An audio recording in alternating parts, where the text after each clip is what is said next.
Hello everybody and welcome to Hampshire Outdoors and Survival. Mickey here.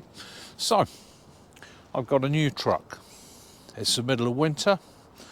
I offer logistics services to people, so I'm driving up and down the country, quite often into quite remote and rural areas at all times of the day. Just this week I had a phone call, 4 o'clock in the afternoon. Could I get some equipment down to Dartmoor for somebody and stay down there for 2 days? Dartmoor at the moment has several inches of snow. It's pretty rough. So again, how would I equip? What do I take with me? What's my standard? What do I keep in the vehicle? What do I carry out to the vehicle when I go places? What do I adapt and how do I change? And this is going to be primarily, we're talking about winter. So the mindset for me is the prepper mindset. It is a case of I'm thinking to myself, what ifs all the time? And we've all done it.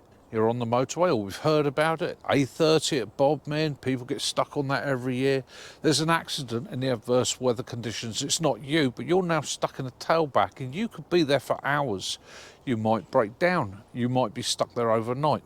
Or it might be just a situation that you're halfway to where you need to be. You're in the middle of nowhere. There's nowhere to get a brew, coffee, or have a meal, and you're now starting to flag a little bit. Well, how have you equipped yourself? Now, all these things and all these scenarios can happen to any one of us at any time, okay? So setting up your vehicle so that you've got a place somewhere in the vehicle where you can stash this kit out the way. Doesn't need to be big bags taking up space. In every vehicle I've ever come across, there's always somewhere where I can stash a few items, whether it's under a seat, behind a seat, and the Mitsubishi Barbarian actually has a section behind the rear seat which is going to be ideal, hopefully, for my plans. So let's go through this simply and basically. We will start with emergency, okay? So emergencies. There you are. We'll go through the scenario. It's going to be late, it's dark, it's rural. There is an issue, which means my vehicle's had to stop. It's rough conditions. So straight away, my mindset is make myself visible. So I carry road flares, and these are electronic road flares. They're magnetic. They're quite simple. I've got a box or pack of 6 in here. And like I say, they're magnetic. And again, the strobe, there are many patterns on there. You can have a more intense pattern, something like that, and they're magnetic. I can throw those on the vehicle and the vehicle is highly visible. And there are 6 of them, so I can plot a couple on the back, a couple on the roof, a couple on the front, or if there's several vehicles, I can set them up in a line. The other bonus with these is they do have a white light setting as well. So they've got a 3 LED white light set in there, so they also make a good backup as a simple camp torch inside the vehicle, so you're not wasting your battery, or if your battery's gone down. So I carry 6 of those in there. That's the first thing. Make myself as visible as I can, okay? Because when it goes wrong, it goes wrong, and it goes wrong bad. Make sure they're all switched off before I put them back in. You can reverse the batteries on those if you needed to. I tend not to, because the attitude with those, if I need them in a hurry. I want to get them onto the vehicle as fast as possible. So, things with batteries, literally get a weekly check. A weekly check, just whiz through them all, make sure they're all charged, the batteries are holding power, especially as these live in the vehicle and can suffer with cold. On top of that, I've got a big emergency tarp. It's bright orange. It also has a reflective panel in it. Okay, now that 101 uses, whether it's setting up a bit of shade for the vehicle, giving me something to kneel on, lay on if I've got to do something under the vehicle, covering people, rigging some sort of shelter. It's got 101 uses. On top of that, I have a pack of 4 green siloons or glow sticks. Again, that goes in the emergency pack. It doesn't rely on batteries, gives off light, can mark something, and will run for 24 hours. As well as a recovery strap, okay? Just a simple recovery strap that I can hook over my tow bar. I have a soft shackle that goes with that, so if I needed to pull somebody else, get somebody out of a ditch, manoeuvre somebody, or make my vehicle secure if it's in a position where it's sliding somewhere or going somewhere a bit naughty. I've got that with me. And again, like I say, it's that mindset. And on top of that, fire extinguisher. Always have a fire extinguisher, and I always have a fire extinguisher to hand. Now, I've not mentioned first aid kit. I'll come back to that in a bit because that sits in a slightly different order of things for me. Okay, so on top of that, what I'm going to need is a bag. And that bag is going to be, for me, quite simply this. It's just a cheap, soft bag with a Velcro strap that I can put the kit in, right? And that bag is emergencies. It's as simple as that. So I can put the things in pretty much reverse order of how I think I'm going to need them. So I'll put the shelter in and the bottom. That also has a bit of padding. Recovery strap goes in next. Okay, somewhere near the top and easy to get hold of is the road flares. Okay, and the Xylems. Well, that bag now is only just touched. Okay, now you'll notice that how I'm packing the bag out. So that gives me space for a couple of other items in there, and those items are going to be a jump pack. Okay, and this again is another item, especially in cold weather. You want to get it out and check it regularly, and if it needs a little bit of a boost charge, give it a boost charge. But it's a simple jump pack which will also recharge phones. These are coming down in price now, and they're absolutely a saving grace. They are well worth the money. So on top of that, I'm going to throw in there, just in case, a sanitary pack. So basically all that is some Sani gel, some wipes, some of those little compressed towels in there, because again, it might be a case you've got out and you've had to do something on your car. Okay, change your wheel or something. Your hands are now black, you're cold, you're wet, you're miserable, but you're going to get on your way. Get your hands clean, make yourself a little bit more comfortable. Okay, simple as that. The fire extinguisher will always be kept loose and to hand, so I've got to put a bracket into the vehicle for that. Right, so for the minute, so I know where it is, that is going to go in my emergency pack. And that keeps everything there in the emergency pack, tucked away, tidy. On top of that, tucked in the door pocket all the time, is my 4x4 response reflective vest. Okay, not that I might be doing something by the 4x4 response, but it means I've got a reflective vest with me, so if I'm at the side of the road, yeah, I make myself seen, and that's essential. But that lives in the door pocket. That is first grab. That is on with me, go and act. So those we'll put to one side.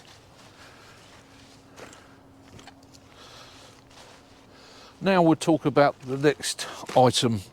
So for the next item, I got a slightly larger bag, and this bag is waterproof. It's actually a boot bag. Ideal because it opens from the top, and at the moment in companies like Go Outdoors, you can buy these for $2.99. Sturdy, solid bag, quite simple. So the next thing that goes in that is comfort. Okay, doke. So normally these will be bagged up, but for demonstration purposes, I've taken them out of the bag.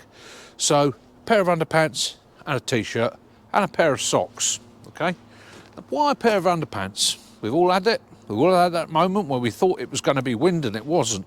So I've got that with me. Okay, alongside that, in the pocket there, you'll see I've got a bag of wet wipes. Okay, for exactly the same reason. Okay, you have an accident, you can sort yourself out, clean yourself up, get yourself home. Okay, now next thing we're going to think about, it's winter. So more often than not in winter it can get extremely cold, and thanks to a channel friend, right, so Max Outdoors, what a legend, so he's provided me with these. All right, absolutely brilliant. So that's a pair of softy leggings. Okay, so these are a thermal legging that is designed to go under a set of Gore-Tex. Okay, they're basically a softy setup with a polled lining warm, toasty, absolutely comfortable, easy to wear. And again, it could be a case that I'm having to walk out, so it's another thermal layer I can put on, or I can put that on, curl up in the car, have a kip, and if I need to get out and have a wee, I'm not climbing in and out of sleeping bags and things like that.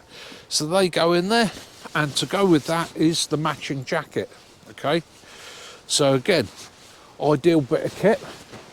Also makes a nice sleep system if you're hammock camping. That goes in there.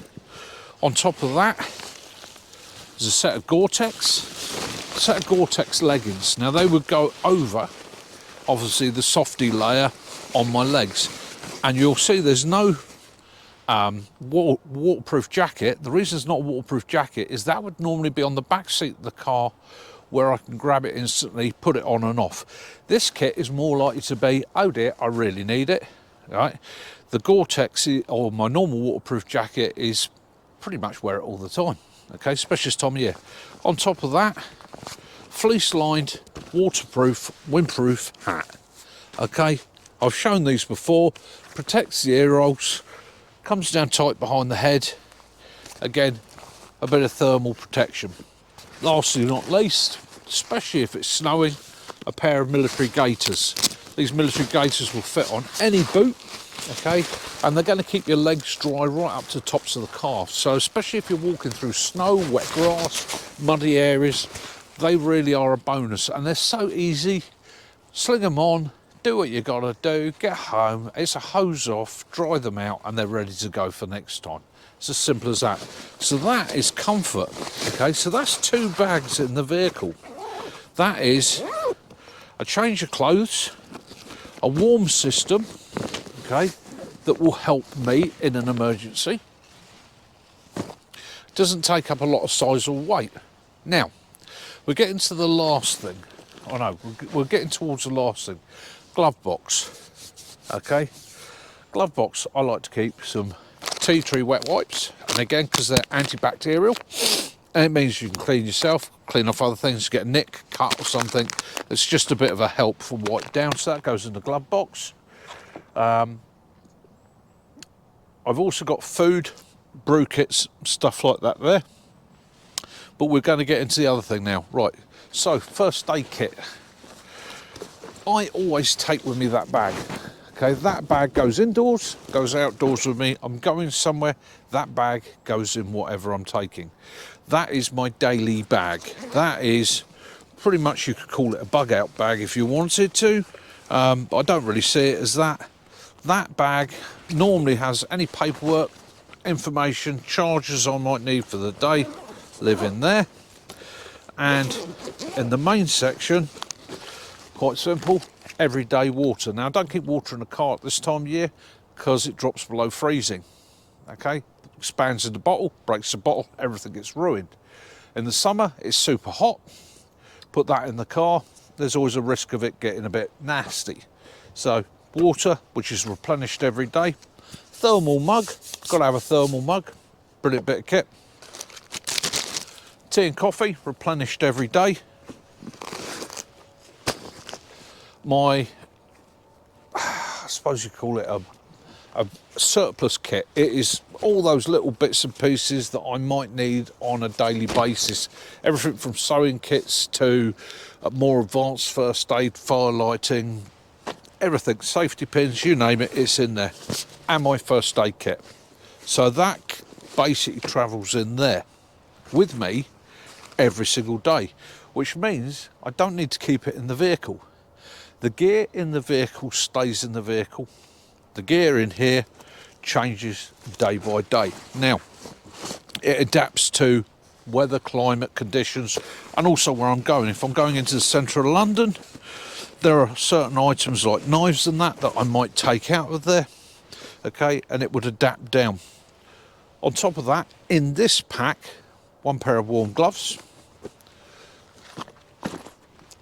And also on top of that, yeah, I throw into there things like a roll of tape, because you're always worth having a roll of tape.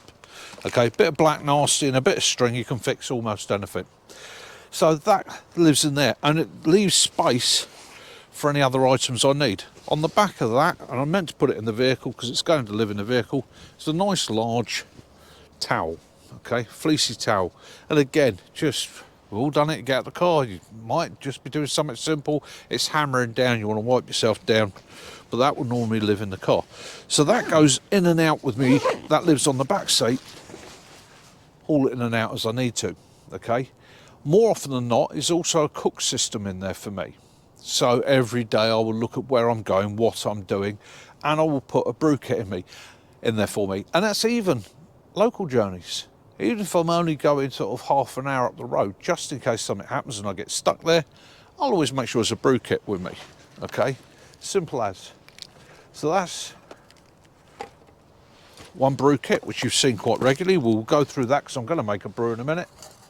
The other one that I keep in the vehicle on a regular basis, and I suggest many other people do, is quite simply something like an MSR, gas bottle and a pot, okay. That gives me the ability to boil water in a hurry. It gives me the ability to heat ration packs or cook a meal if I needed to, or in the event that I had to supply heat to warm me and my surroundings up. Very fast, very efficient, very powerful. Gas carefully, make sure it's gas that's going to do cold weather. And in the summer, I don't keep it in the vehicle. It gets extremely hot, these things expand. Last thing you want to hear is a bang in the vehicle. But in the winter months, not so much of an issue. Okie doke, so that goes over there. That's a cook system, okay. On top of that, like I say, water goes out with me on a daily basis. That lives in there. So, what else do I have with me? Right, door pocket. Just in case. A couple of silooms, fire lighting kit, seatbelt cutter, window breaker, okay? That goes literally with the first aid kit if I'm dealing with casualties at the scene of an accident. That means I can mark things. I can crack a siloom, put it on a window, I can see that vehicle in the bushes, okay? I've got a blade with me, I can cut seat belts, I've got a window breaker, I can break windows, okay? So, that sort of scenario, I grab the first aid kit, I grab that and I go. But your first aid kit's in your bag, Mick. Right, that's my in-car first aid kit. That lives also in a door pocket. And that is a basic trauma kit. Heavy dressings, there's 4 Israeli bandages in there, 2 tourniquets in there, 1 pair of sturdy leather gloves, okay?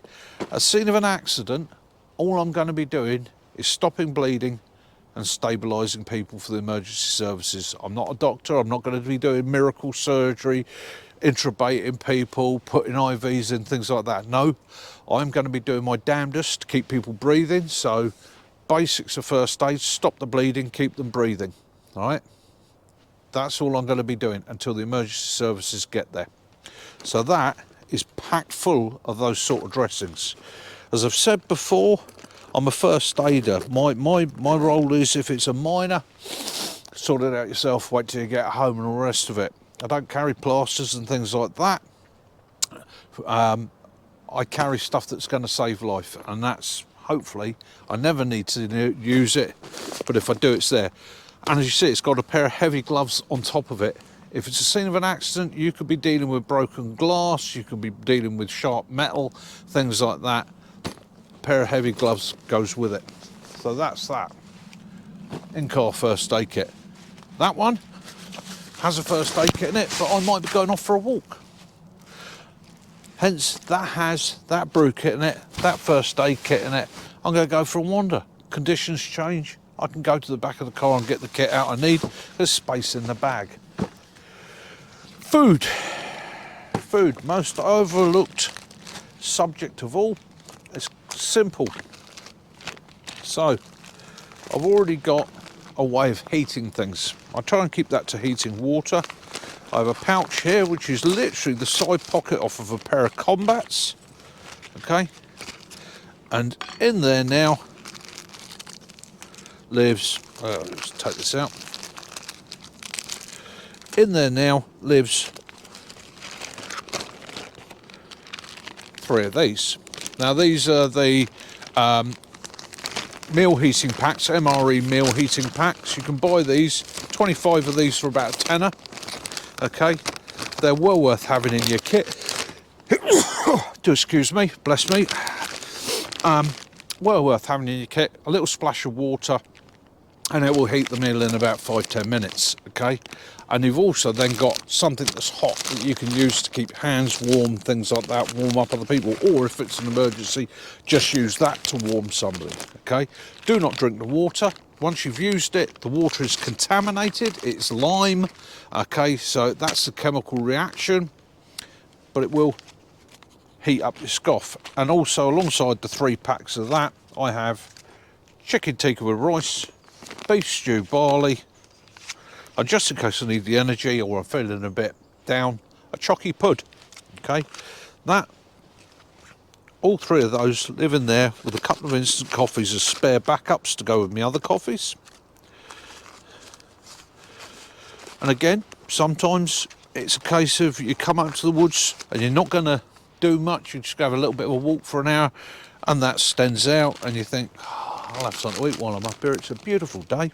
It gives you the opportunity to do that. And because you've got ball in the bags, again, you can buy these cheap enough on Temu and Amazon, a titanium spork, just so I can get into the bag. That lives in there with the coffees, and that will live permanently in the back of the car. Okay, so that goes into the back of the car. There we go. That's what I'm carrying with me. That's what I have in the vehicle. That's the gear that goes in and out of the vehicle and the gear that lives permanently in it. So what we'll do is we'll have a look in a second. We'll make a brew and we'll have a look in a second at actually where I'm going to put it in the vehicle. So we've got our brew on. Yeah, that's heating up quite nicely. Handles away from the flame. Drop of water in there. That'll be ready in a minute. So one of the things I do like to do is I like to have a thermal mug with me. And the bonus of having the thermal mug with me, it means at the end of the day, the water goes in that, make the coffee in that, and it stays warmer just a bit longer. The other added bonus is it doesn't contaminate my cook system. Now, these are aluminium cook systems, so that every time you clean it with a Brillo or with a scourer or with something like that, you risk damaging it, you risk contamination from the aluminium. So you want to keep that to a white brown with a cloth. And I've seen so many, this is just one of my things, I've seen so many mess tins and cook systems ruined over the years where people have used it, they cooked a meal in it, they haven't cleaned it properly and it gets manky and nasty. So I tend to make my brew in that. That's going indoors with me at the end of the day. Goes straight in the kitchen, that can get cleaned. The cook system is back in its bag, all ready to go. Okay, it's all ready for the next mission, the next job, the next time out. So it's as simple as that. It's just the way I like to organise. There is no right or wrong in it. You can make your brew in your mug, your tin mug. You can drink it from that. It's just, this is the way I like to think about it, especially this time of year. Anyhow, yeah, let's go and have a look at the vehicle whilst that's brewing.